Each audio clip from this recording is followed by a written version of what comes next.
بسم الله الرحمن الرحيم وبشر الذين آمنوا وعملوا الصالحات أن لهم جنات تجري من تحتها الأنهار كلما رزقوا منها من ثمرة رزقا قالوا هذا الذي رزقنا من قبل وأتوا به متشابها ولهم فيها أزواج مطهرة وهم فيها خالدون.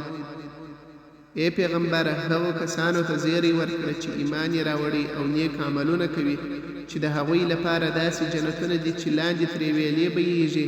هر ځل چې له هغو څخه د میوې روزي ورکړل شي وایي دا هغه میوې دي چې موږ ته مخکې راکړل شوي وې، حال دا چې هغوی ته ورته په حقیقت کې لا ښه ورکړل شوي وې او د هغوی لپاره هلته پاکې جوړې یعنې میرمنې دي او هغوی به پکې تل پاتې وي.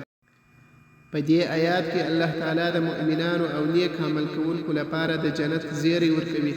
جنت د داسې نعمتونو ځای دی چې ویالې پکې روانې دي، یعنی همیشنی راحت او سوکالي ده. د جنت میوې به په بڼه سره ورته وي، خوند، کیفیت او لذت به یې هر ځل نوی او غوره وي. ازواج مطهره یعنی داسې ښځې یا جوړې چې له هر ډول ناپاکي، بد اخلاقي او تکلیف څخه پاکې وي. خالدون یعنی جنت کې به هیڅ پای نه وي، تلپاتې ژوند به وي. د دې آیات ځینې مهمې فایدې هغه دا دي: اول، ایمان یوازې په خبره نه بلکې د نیکو عملونو سره ارزښت لري. دوهم، الله تعالی د مؤمنانو لپاره داسې نعمتونه تیار کړي چې د دنیا له تصور څخه هم لوړ دي. دریم، جنت د تل لپاره دی نو د هغه لپاره زحمت ایستل لویه ګټه ده. څلورم، دا آیات موږ ته امید، حوصله او د نیکو کارونو شوق راکوي.